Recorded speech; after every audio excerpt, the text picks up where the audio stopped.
வணக்கம் நேர்களே. ஸ்டாக் மார்க்கெட்டில் செக்யூரிட்டிஸ் டிரான்சாக்ஷன் டேக்ஸ் அப்படின்னு ஒன்று இருக்குது. அது ஒரு 60,000 கோடி ரூபாய் கலெக்ட் ஆகுது. கம்மிங் இயரில் அது ஒரு 78,000 கோடி ரூபாய் கலெக்ட் ஆகும் அப்படின்றது ப்ரொஜெக்டட். இது வந்துச்சு அப்படின்னா long term capital gains, short term capital gains இந்த மாதிரியான விஷயங்கள்லாம் எதுவும் இருக்காது அப்படின்னு சொல்லி 2004 ப. சிதம்பரம் அவர்கள் இதை கொண்டு வந்தாங்க. அந்த டைமில் லாங் டேர்ம் கேபிட்டல் கெயின்ஸ்ன்றது கிடையாது. ஒரு வருஷத்துக்கு மேலே நீங்கள் ஒரு ஸ்டாக்கை ஹோல்ட் பண்ணி வந்தீங்கன்னா அதில் வர்ற லாபத்துக்கு டேக்ஸ் இல்லாமல் தான் இருந்தது. அதுதான் லாங் டேர்ம் கேபிட்டல் கெயின்ஸ். ஆனால் இப்போ அப்படி கிடையாது. எஸ்டிடியும் இருக்குது. இந்த மாதிரி மக்கள் மேலே வரி அப்படிங்கிறது எங்கே தொட்டாலும் வரி அப்படின்றது அதிகமாக இருந்துகிட்டே இருக்குது. இது எதனால? பாலிசி டெசிஷன் இப்படி தான் இருக்கணுமா? ஆனந்த் சார்ட்ட கேட்டு தெரிஞ்சுக்கலாம் வாங்க. வணக்கம் சார். வணக்கம் சார். இந்த செக்யூரிட்டி டிரான்சாக்ஷன் டேக்ஸ் அப்படின்ற ஒரு விஷயத்தை கொண்டு வந்தோம் அப்படின்னா லாங் டேர்ம் கேபிட்டல் கெயின்ஸ் எல்லாம் எதுவும் இருக்காது, பெருசாக இருக்காது, 1 இயர்க்குள்ள வித்தாதான் அப்படின்றது. இது எப்படி இன்னைக்கு ஆரம்பிச்சதுங்கிறதே ஒழுங்காக ஆரம்பிக்கும். ஃபஸ்ட்டு இன்னைக்கு இவன் பேசுகிறவன்லாம் ஒரு காலத்தில் இந்த அரசாங்கத்துக்கு கூஜா தூக்கினவங்க அப்படிங்கிறத நம்ம மறந்துடக்கூடாது. 2012 இவங்க எல்லாருமே 2013 மோடி வந்தால் இந்த ப்ராப்ளமெல்லாம் சால்வ் ஆகிடும் அப்படின்னு சொன்ன பசங்களில் இவங்கெல்லாம் இருக்காங்க. இதில் 2 பேர் இருக்காங்க. ஒருத்தர் ஆன்டி மோடி, மோடி தப்புன்னு டே ஒன்னு சொல்லிட்டு இருக்கிறவர். அஜய் பக்காங்கிறவர் கூஜா தூக்கினவர். அவர் முதல்ல என்ன சொல்கிறாருன்னா, 13 மாதமாக நம்ம ஆல் டைம் ஹை போல் மார்க்கெட்டு, மற்ற எல்லா மார்க்கெட்டும் ஆல் டைம் ஹை, அது இம்ப்ளாய்டு, அதில் ஸ்பேஸ் இல்லாதனால அவர் சொல்ல. யூஎஸில் ஹை, ஜப்பானில் ஹை, இந்தியா போலையே. இதுக்கு டேக்ஸ் தான் காரணம், வெளிநாட்டில் இருந்தால் இந்த டேக்ஸ் இருக்காதுங்கிற மாதிரி சொல்கிறார். இதில் அவர் பட்டியலிடுறாரு. Long term capital gains, short term capital gains, STT இப்படிங்கிறது இருக்குது அப்படின்னு இவர் பட்டியலிடுறாரு. இன்னொரு சைடில் சங்கர் சர்மான்னு ஒருத்தர், அவர் தான் தெஹல்காவை ஃபைனான்ஸ் பண்ணவர். அதுக்கு அவரை தூக்கி ஜெயிலில் போட்டாங்க வாஜ்பாய் கவர்மெண்ட்டில். அவர் ஆன்டி பிஜேபி. அவர் என்ன சொல்கிறாருன்னா, மார்க்கெட்டை ட்ரைவ் பண்ணுறது க்ரோத்து. ஸோ க்ரோத் இல்லை.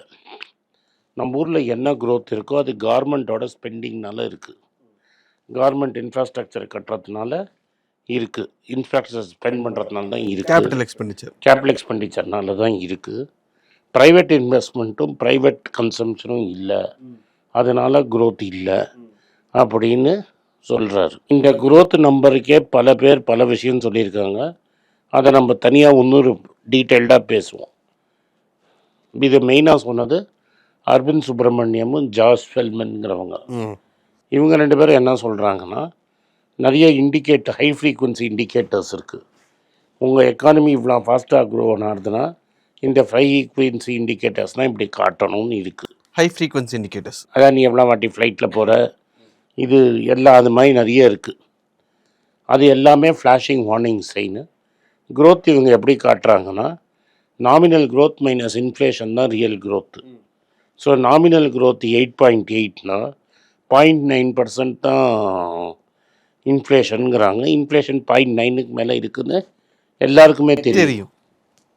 ஸோ அதனால தான் க்ரோத்து இப்படி காமிச்சுன்னு இருக்காங்க. அது எப்படின்றது நீங்கள் இதுக்கு முன்னாடி எபிசோடில் எக்ஸ்பிளைன் பண்ணீங்க. இன்ஃப்ளேஷன் பேஸ்கெட்டில் என்னென்ன இருக்குன்னு தான் எக்ஸ்பிளைன் பண்ணிட்டேன். இந்த ப்ராப்ளம்லாம் இருக்கும்போது க்ரோத்துன்னு நம்ம ஹெட்லைன் நம்பரை யாரும் நம்பலை. கம்பெனிஸ், அது இன்ஃபேக்ட் ஏஷியன் பெயிண்ட்ஸ் ஓனரே என்ன சொல்லிட்டான்னா, எம்டி நாட் ஓனர், எம்டி என்ன சொன்னார்னா, க்ரோத் இருக்குங்கிறீங்க, அந்த growth is not feeling like it. Car sales ஒன்றுமே சரியாக இல்லை. இதுக்கு என்ன காரணம்னா, நீங்கள் இந்த எல்லா டேக்ஸையும் குறைச்சிட்டீங்க, கார்ப்பரேட் டேக்ஸை குறைச்சிட்டீங்க, பர்சனல் இன்கம் டேக்ஸை குறைச்சிட்டீங்க, இப்போ குறைச்சிருக்கீங்க 12 லட்சத்துக்கு, ரைட்டா? அப்போ உங்களுக்கு மெயினாக கார்ப்பரேட்லேருந்து கலெக்ட் ஆகிற டேக்ஸே ஸ்டாக் மார்க்கெட் டேக்ஸை தான் நீங்கள் நம்பி இருக்கீங்கன்னு அந்த சங்கர் சர்மா சொல்கிறாரு. கரெக்டாக சொல்கிறாரு. 78,000 கோடி short term STT, securities transaction டேக்ஸ்லேருந்து கலெக்ட் பண்ணுறீங்க. இந்த செக்யூரிட்டி டிரான்சாக்ஷன் டேக்ஸ் தான் மெயின் கான்ட்ரிபியூட்டர் டு க்ரோத்து. இந்த செக்யூரிட்டி டிரான்சாக்ஷன் டேக்ஸ் அவர் சொல்கிறது என்னென்னா, இந்த க்ரோ ப்ளஸ் ஜீரோடா மாதிரி ஆப்பில் உள்ளே என்டர் பண்ணி நீங்கள் இந்த ஆப்ஷன்ஸ் ட்ரேடிங்லாம் பண்ணுறவங்க தான் மேக்ஸிமம் கட்டுறேன். இப்போ என்ன மாதிரி ஆளுக்கு இட் ஒன்ட் ஹர்ட். நான் ஏதோ ஒரு 50,000 ரூபாய்க்கு வாங்கினா ரொம்ப கம்மியாக இருக்கும். நான் அதை திரும்பி விற்கவும் மாட்டேன். வருஷ கணக்கில் அப்படியே வருஷக்கணக்கில் கிடக்கும். பட் இந்த எஸ்டிடி இவ்வளோ குரோ ஆகிறதுக்கு காரணமே வந்து இந்த options and features frenzy trading ஃப்ரென்சினால தான். நீங்கள் ஜெயின் ஸ்ட்ரீட் உள்ளே வந்தப்போ இந்த இது சொன்னீங்க. ஜெயின் ஸ்ட்ரீட் சொன்னேன். ஆனால் தான் ஜெயின் ஸ்ட்ரீட்டை திரும்பி கூப்பிட்ருக்காங்க. ஏன்னா ஜெயின் ஸ்ட்ரீட் வரலன்னா டேக்ஸ் குறைஞ்சிரும். இதுதான் மேட்டர். அவர் என்ன சொல்கிறாருன்னா, இந்த செக்யூரிட்டி டிரான்சாக்ஷன் டேக்ஸை நம்பி தான் கவர்மெண்ட் இருக்குது அப்படிங்கிறது அவரோட இது. அண்ட் ஸ்டாக் மார்க்கெட்டை நம்பி நீங்கள் க்ரோ பண்ணணும்னு பார்த்தீங்கன்னா முடியாது. ஒரு கண்ட்ரி நல்லா க்ரோ ஆச்சு, நல்லா பர்ஃபார்ம் பண்ணுறதுனா பை ப்ராடக்ட் ஸ்டாக் மார்க்கெட்டாக இருக்கலாம். அதோட இண்டிகேட்டர் அப்படின்னு சொல்லுவீங்க. பை ப்ராடக்ட் ஸ்டாக் மார்க்கெட்டாக இருக்கலாம். பட் ஸ்டாக் மார்க்கெட்டே நம்பி ஒரு கண்ட்ரி இருக்குன்னா அது ஒரு பபுள். இது ஜான் மேனார்ட் கீன்ஸ் சொல்லியிருக்காரு. இன்னைக்கு கவர்மெண்டோட tax revenue mainly depend on stock market. இப்போ நான் நீங்கள் சொன்னதுக்கு வரேன். 2004 ப. சிதம்பரம் ஃபைனான்ஸ் மினிஸ்டராக எஸ்டிடிஐ சொல்கிறச்ச என்ன சொன்னார்னா, நீங்கள் லாங் டேர்ம் கேபிட்டல் கெயின்ஸே கட்டுறதில்ல, அதனால் இந்த ஒரு டேக்ஸை போடுறேன். அதுக்கான ஒரு ஷார்ட் டேர்ம் கேபிட்டல் கெயின்ஸை இரேஸ் பண்ணல. ஸோ ஒரு கேபிட்டல் மார்க்கெட்டில் நீங்கள் ட்ரேட் பண்ணிங்கன்னா டெய்லர் டைரக்ட்லி ஆர் மியூச்சுவல் ஃபண்டு 3 விதமான டேக்ஸ் இருக்கு. வாங்கறச்ச ஒரு எஸ்டிடி டேக்ஸ் கட்டுவீங்க, செக்யூரிட்டிஸ் டிரான்சாக்ஷன் டேக்ஸ். அப்புறம் அதுக்கு ஒரு ஸ்டாம்பு போட்டு அதுக்கு ஒரு சார்ஜ். அதுக்கப்புறம் என்ன பண்ணுவீங்கன்னா 1 இயர்க்குள்ளே விற்றீங்கன்னா ஷார்ட் டேர்ம் கேபிட்டல் கெயின்ஸ். அதுக்கப்புறம் 1 இயர் கழித்து விற்றீங்கன்னா லாங் டேர்ம் கேபிட்டல் கெயின்ஸ். இது 3 இருக்குது. இந்த 3 விதத்தில் 2 விதம் எப்படியாவது either short term or long term நீங்கள் கட்டியே ஆகணும். ஐடியா என்ன, நீங்கள் லாபம் பண்ணுறீங்க, நீங்கள் சம்பாதிக்கணும். இதெல்லாம் ஏன் வந்தது அப்படின்னு நீங்கள் பார்த்தீங்கன்னா, இந்தியாவில் வந்து it's a very poor country, uneven country. அன்ஈவன்னா சில பேர் ரொம்ப பணக்காரனாக இருப்பான், என்ன மாதிரி. முக்கால்வாசி பேர் ஏழையாக இருப்பான், மிடில் கிளாஸ். நேற்று நான் கணக்கு போட்டு சொன்னேன் உனக்கு, அந்த வீடியோ லேட்டர் வரும். 1.5 லட்சம் சம்பாதிச்சா என்ன ஆகும் மெட்ராஸ்லன்னு உங்களுக்கு காமிச்சேன். 1.5 lakhs சேலரிக்கு உனக்கு காமிச்சேன். இதுதான் ரியாலிட்டி. இப்போ இந்த ரியாலிட்டியில் நீங்கள் என்ன பண்ணுறீங்க, எனக்கு டேக்ஸை குறைச்சிங்க. எப்படி குறைச்சிங்க? கார்ப்பரேட் டேக்ஸை 40லேருந்து 25 கொண்டு வந்தீங்க. ஃபஸ்ட் இயர் என்ன பண்ணீங்க, ஆர்பிஐயோட எமர்ஜென்சி ஃபண்ட்லேருந்து காசு எடுத்தீங்க. அது பெரிய பிரச்சனையாச்சு. ஆனால் பெருசாக எடுத்துக்கல. அப்புறம் எல்ஐசியை விற்று 2.25 லட்சம் கோடி. நீங்கள் எல்ஐசியில் அவ்வளோ வரல, ஐபிஓ ப்ரைஸ்லேயே சுற்றிட்டு இருக்குது. அது ஐபிஓ ப்ரைஸ்லேயே சுற்றிட்டு இருக்கு. 5% தான் விற்றீங்க.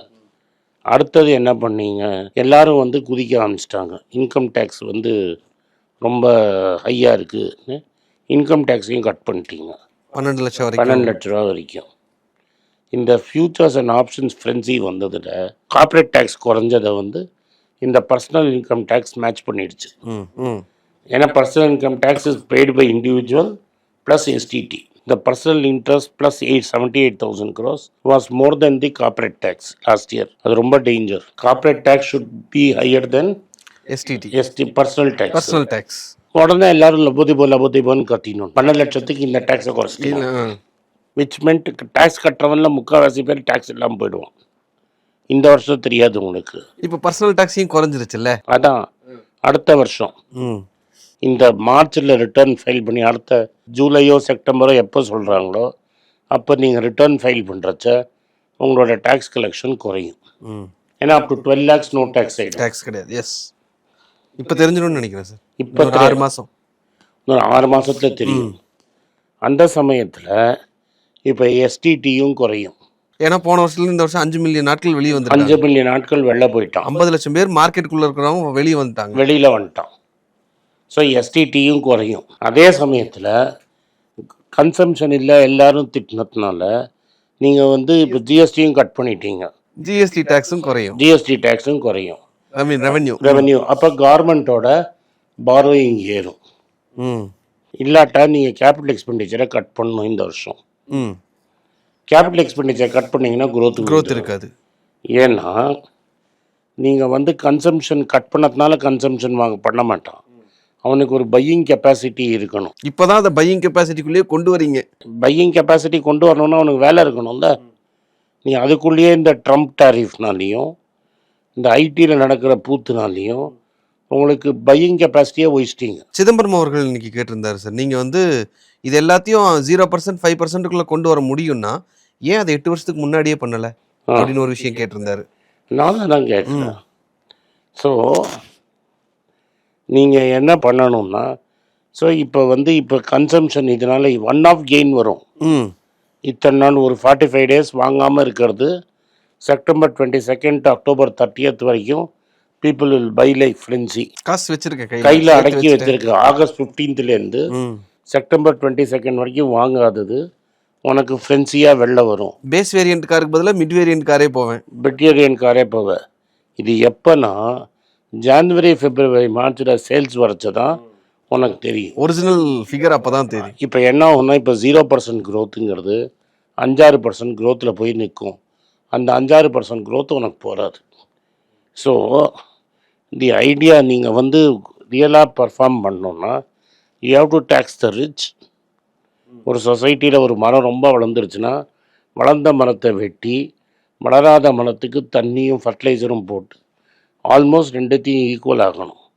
அதை விட்டுட்டு ஒன்று யூக்கலிப்டஸ் மரம் மாதிரி வளர்த்துட்டீங்கன்னு வைங்க. நீங்கள் யூக்கலிப்டஸ் மரம் பார்த்துருக்கீங்கன்னா எனக்கு தெரியாது. அதை சுற்றி மற்ற எந்த மரமும் வளர முடியாது. ஏன்னா எல்லா தண்ணியும் அது உறிஞ்சிரும். அதனால் யூக்கலிப்டஸ் மரம் நடுறதுங்கிறது வெரி பேட் ஐடியா. ஓகே, அதே மாதிரி தான் நீ பணக்காரனை பெருசாக பணக்காரனாக்கி விட்டேன்னா பக்கத்தில் வந்து சின்ன ஆளே வளர முடியாது. அவங்கள தொடாமல் இருக்கிறதுக்கு இங்கே சைடில் கட் பண்ணிக்கிட்டே இருப்பான். அவனே கட் பண்ணிட்டு போயிடுவான்ல. அவன்கிட்ட கேபிட்டல் ஜாஸ்தியாக இருக்கும், அவன் கட் பண்ணிட்டு போயிடுவான். இப்போ நான் சிம்பிளாக ஒன்று சொல்கிறேன். நான் எப்போதும் A1 A2 பற்றி பேசுகிறதுனால இப்போ டாட்டாவை பற்றி பேசுகிறேன். இப்போ ஜூடியோங்கிறது திருப்பூரில் பண்ணுற பிராண்டு, இல்லாட்டா வியட்நாமில் பண்ணுற பிராண்டு. இப்போ ஜூடியோ வந்து எவ்ரி தர்ஸ்டே வந்து ஒரு 15 டேஸ் ஒரு புது ஸ்டைல் வருதுன்னு பேர். 399 ரூபாய்க்கு ஒரு பேண்ட்டு தரான். அவன் ஏன் இதுக்கு முன்னாடி திருப்பூர்லேன்னு ஒருத்தான் அதை பண்ணலை. அங்கேருந்து தான் வாங்குறாங்க. அங்கேருந்தானே வாங்குறான். நீதான் சொன்ன நிறைய பர்ச்சேஸ் அங்கேருந்து பண்ணுறான், வியட்நாம்லேருந்து பண்ணுறான். ஏன் உங்களால் பண்ண முடியல? ஸோ நீ அவனுக்கு சப்ளையராக தான் இருப்பே தவிர அவனுக்கு ஈக்குவலாக நீ வளரவே மாட்டான். ஏன்னா பிராண்டு கிரியேட் பண்ணல. அவன் பிராண்டு கிரியேட் பண்ணிட்டு போயிட்டான். அவன் என்ன அழகாக பிராண்ட் கிரியேட் பண்ணிட்டான்னா, கடை வந்து கிடையாது. கடை எவனோ போடணும் ஸ்பெசிஃபிகேஷனுக்கு. நீ வந்து ஒர்க்கிங் கேபிட்டலுக்கு இவ்வளோ பணம் கொடுக்கணும். நான் என்ன பண்ணுவேன், ஆளை போட்டு இதை நம்பர் ஆஃப் டர்ன்ஸு ஜாஸ்தி பண்ணி உனக்கு ஒரு போர்ஷன் எனக்கு ஒரு போர்ஷன். ஸோ ஒர்க்கிங் கேபிட்டலும் பில்டிங்கும் ஒருத்தன் போடுவான், வேறு யாரோ போடுவான். நான் என்ன பண்ணுவேன், ஆளை போட்டு டிசைனை கொடுத்து 10 வாட்டி ரொட்டேட் பண்ணுவேன். நீங்கள் சொல்ல திருப்பூரில் இருக்கவன் எப்படி இதோட கம்ப்ளீட் பண்ணுவான்? லாஸ்ட் 10 days பேக் நான் ஜூடியோ போய் பார்த்தேன் சார். எக்ஸ்ட்ராடினரி. உண்மையிலேயே அது குவாலிட்டியிலிருந்து ப்ரைஸ்லேருந்து நான்லாம் டைரெக்டாக ஃபேக்ட்ரி அவுட்லெட்டில் போய் வாங்கியிருக்கேன்.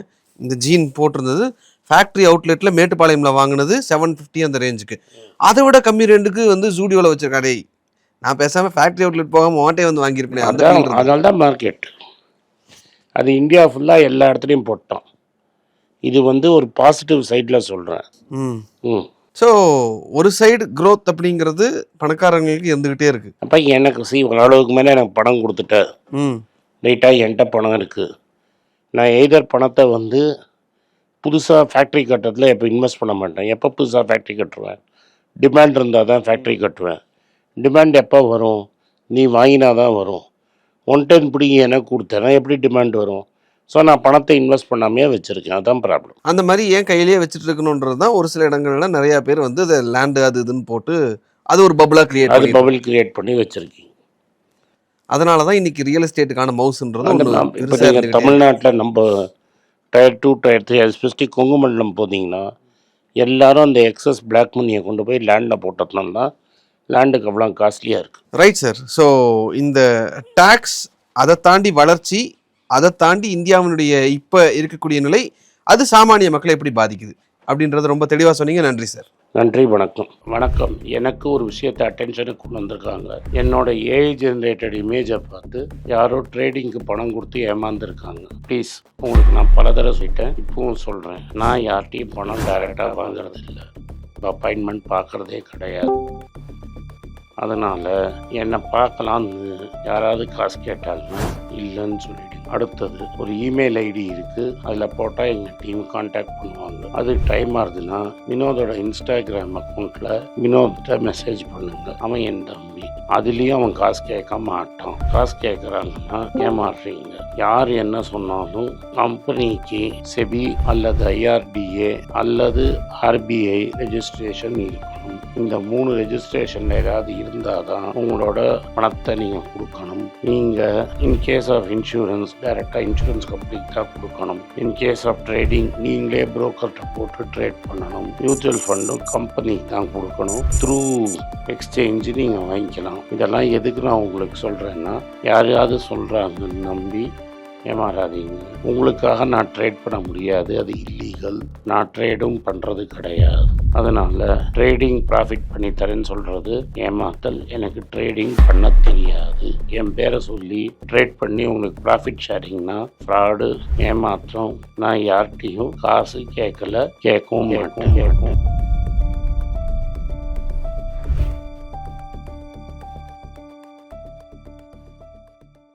உங்கள் பேராதரவுக்கு மிக்க நன்றி. நான் டோட்டலாக 5 புஸ்தகங்கள் எழுதியிருக்கிறேன். 3 வந்து ஆங்கிலத்தில் எழுதியிருக்கிறேன். அதில் 2 தமிழாக மொழிபெயர்த்துருக்காங்க. ஸோ டோட்டலாக 5 புஸ்தகம் ஆச்சு. இந்த 5 புஸ்தகத்துக்கு ஹார்ட் காப்பி வேணும்னா நீங்கள் கீழே இருக்கிற வாட்ஸ்அப் நம்பருக்கு மெசேஜ் அனுப்பிச்சிங்கன்னா எங்கள் டீம் உங்களை கான்டாக்ட் பண்ணுவாங்க. இந்த 5 புஸ்தகங்களில் 3 புஸ்தகம் கிண்டலில் இருக்குது. அமேசானில் கிண்டலில் வாங்கணும்னு ஃபீல் பண்ணுறவங்க நேராக கிண்டலில் வாங்கிக்கலாம். தமிழ்லேயே யாராவது ஃபைனான்ஸ் நியூஸ் படிக்கணும்னு ஃபீல் பண்ணிங்கன்னா தயவு செஞ்சு moneypage.com விசிட் பண்ணுங்கள்.